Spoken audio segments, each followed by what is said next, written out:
be.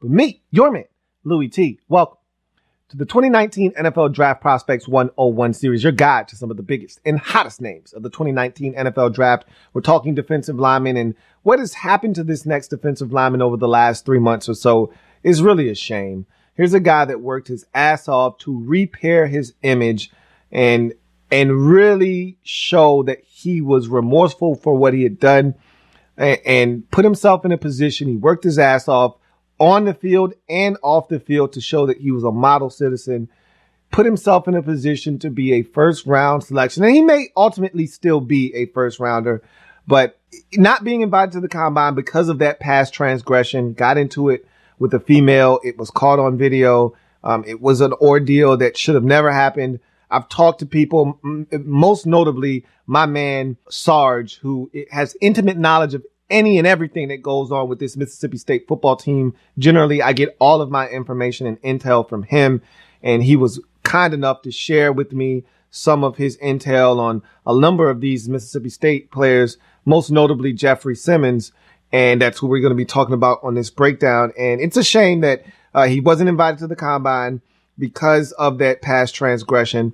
And because he wasn't going to be invited to the combine, he was out working out in Florida, tears his ACL, and now that puts him in jeopardy to be a first round pick. Now, I think if you're a smart team, i.e. the Oakland Raiders with 2 first round picks in the back end of the first round to go along with the additional top 5 pick that you have, I think it would be wise on your part to take a look at a guy like Jeffery Simmons that you may have to draft and stash, but that's perfectly okay because you have the draft capital to do so. A team like the Eagles could easily take Jeffery Simmons at the back end of the first round and put him on ice and have this guy come along for them next year and be a bona fide stud. What you're potentially getting in this guy is a player that if he comes back healthy, and like I said, I generally don't worry about ACL tears like we used to once upon a time worry about them. Guys come back from ACL tears stronger, better than ever. So I fully expect him to come back from this injury and be the Jeffery Simmons that we saw dominate at Mississippi State. But nonetheless, this is a guy, 6'4", 301 pounds, 3 years at Mississippi State, 38 games, 7 sacks, 31 and a half tackles for loss. This is a guy that also blocked 3 kicks while he was at Mississippi State. He was a force on the football team. But again, he was a leader on the field. He was a leader off the field after the mistake he made as a high school student. So here's a guy that I'm rooting for, and I think many people are rooting for. Who doesn't love a great redemption story? And the adversity that he's faced, not only the self-induced adversity, but the adversity of now tearing his ACL, which was out of his control. I can't wait to see this guy get an opportunity to get on the field and show what he is capable of doing. Nonetheless, I'm going to show you what this guy is capable of doing and why a team would be wise to spend a back end of the first round pick on a guy like Jeffery Simmons, because I think it will pay off huge dividends in the long run with a guy that has the potential that, if not injured, probably was going to be a top 15 pick in this draft. And Mississippi State easily could have had 3 players go off the board in the top 25 of this draft, if not for the injury to Simmons. And they still ultimately may have that happen. I don't know where Jonathan Abram is going to end up. He's going to be the wild card. Obviously, with the injury now, Jeffery Simmons is a wild card himself. But nonetheless, let's get to the tape. We're going to watch some games from 2017 and 2018. We first start with a 2017 contest versus LSU. This first play here, watch him disengage, disrupt this play, and get a piece of Darius Geis and help him go to the ground on that play. And this next play, I'm a huge proponent of defensive linemen shutting the door, not allowing backs to run right past them in their gap. Watch him shut the door here on this play. Geis thinks he's got a little bit of a seam there. Simmons shuts the door, slams it shut. Hey, look, there's a draft. Shut that damn door. He did it there. Stop Geis from getting up the field. On this next play, watch him work down the line. He gets past the center who was trying to climb to the second level too quickly. Simmons was able to get past him. And with a guy like Simmons, you can't allow him to have free reins and free run at the running back from the backside of a play. He's too athletically gifted. He will track that play down from behind. And that's what you'll see with a lot of these defensive linemen in this draft. They're so athletically gifted. As you see on this play, the center gets out too quickly. Simmons is able to get past him and now make his way down the line. He's so gifted athletically that he can track a guy down from the backside, and he did on that play. This next one, watch him bull rush this offensive lineman here and disrupt the quarterback as he's trying to throw the football. The center really didn't have a shot here as he gets thrown into the lap of Danny Etling, and that affects this throw as this one isn't even close, and it's really because of the pressure by Jeffery Simmons. As you take a look at him here, this was a game the previous week versus La Tech, and he was just making plays. Blocks a kick here, and not only does he block the kick, he's going to recover this thing for a touchdown. And I talked about him having block kicks in his repertoire. You see it here. He gets the recovery for the score. And then on this next play here, in the same game, mind you, he scoops up a fumble, takes this thing the distance, 93-yard fumble recovery for a touchdown in that football game as well. As we get back to the LSU game, start at the point of attack on this play, watch him bench press the offensive lineman, and then make the tackle. And again, that's what you're looking for from your defensive lineman on the interior, is to be able to stack a guy, shed him, bench press him, get to the ball carrier, and make plays. And that's what Jeffery Simmons brings to the table, along with his athleticism and his quickness and his ability to knife into the backfield. He can be stopped at the point of attack. As you see a little feistiness there, I like that. I always love that in the trenches. You got to be nasty in the trenches. There's nothing nice down there. And see here, great hand usage to provide a little bit of pressure. Don't let the lack of sack numbers fool you. This guy gets pressure on the quarterback here. All right, makes the quarterback have to throw the football a little bit sooner than he wants to. It's good pressure there by Jeffery Simmons. And here, this is just straight bully game to the quarterback. All right, straight bully game as he bull rushes the offensive lineman right into the lap of the quarterback. And again, sometimes you just got to use brute force to get what you want. And that's what he did here, as he just takes that center straight into the Danny Etling and gets the sack to put an exclamation point on what was a dominant performance by Mississippi State over the 12th ranked LSU Tigers in that football game. Jeffery Simmons was an animal in that football game. As we go on to 2017 versus Arkansas, and on this first particular play, he's shutting the door here for a minimal gain. Again, I'm a huge proponent of defensive linemen not only playing their gap, but making sure that guys don't sneak past them. Sometimes as a defensive lineman, you can get caught up on a block. I need you to be aware of where the running back is and make a play. Here, he just beats the guy right off the snap, gets in the backfield, and you got a 3-yard tackle for loss right there by Jeffery Simmons. That's a hell of a play. That is a quick rip inside and a big win for a tackle for loss. Here, persistence, playing down the line, and watch him use that long arm of the law to reach out and make the tackle. All right, see him reach that arm out there, grab that back, strong hands to not only grab him, but hold him up. Now you get a little bit of help from the offensive lineman, but still, he's done his job at that point to grab him. He only had one arm free on that play, but he reached out, grabbed that back, slowed down his progress, and was able to make the play. Here, this is a relentless effort that he puts on this play to get the sack. Just fighting through a double team initially, then using his ability to use his hands to fight off that block, and then use his athleticism to get to the quarterback. As you'll see this play again, watch him in the middle, take on a double team initially, fight through that. You get 2 defenders blocking him initially there. He gets off of that after that initial attempt, gets off of that blocker, able to beat him with quick hands, get into the backfield, and before the quarterback could react, Jeffery Simmons is wrapping him up and taking him down to the turf. And so, again, this is what you see. And again, don't let the light sack numbers fool you. This is a guy that can get to the quarterback, and I think has the ability to do that potentially at the next level, as you will see him make some plays in this next game as we go to 2018 versus Bama. All right, on this first play, he's on the ground after a double team. I don't like that. And that's not what I want. I don't like my defensive linemen on the ground, especially when a run is right at them. Even if it's a double team, I want to see you stand your ground. He wasn't able to do that on that particular play. Here, he got turned in the hole, one-on-one. It's one thing if you get double teamed like he did on the first play. Here, this is just straight one-on-one, and he got turned in the hole.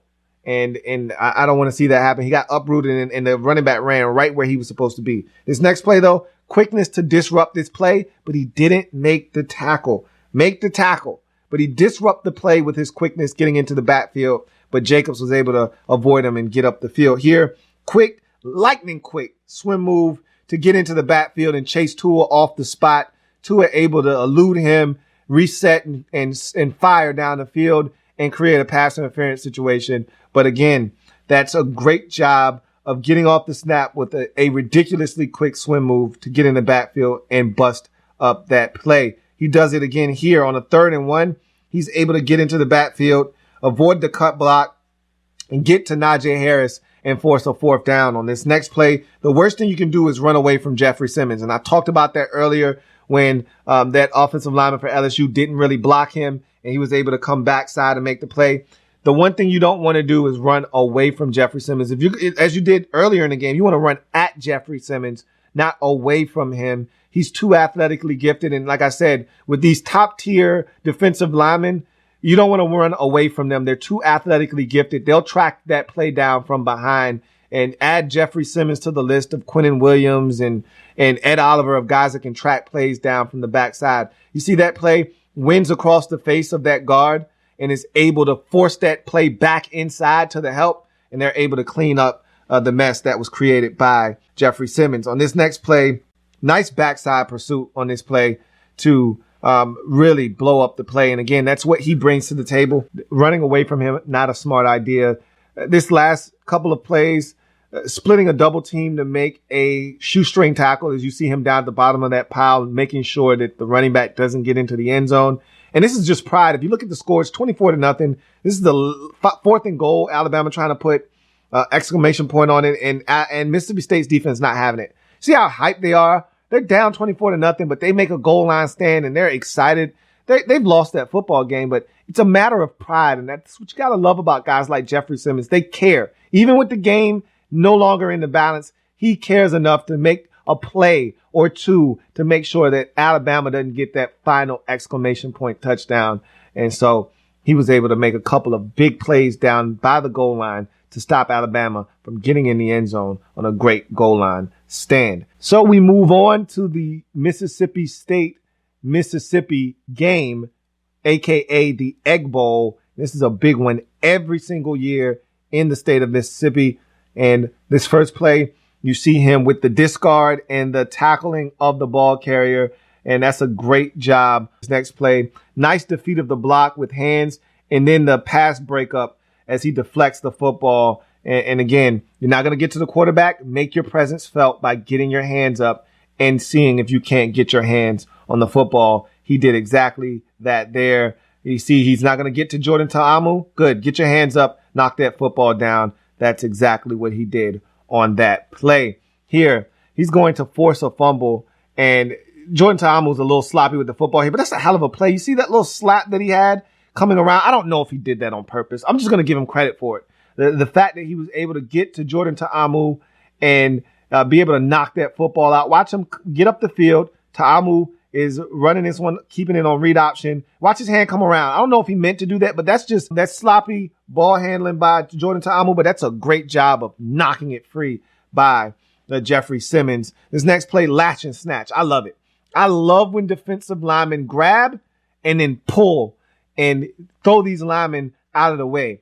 And it thrusts you to the quarterback as well. It was a great job of latch and snatch to create a pressure there. This next play, this is just straight bully game.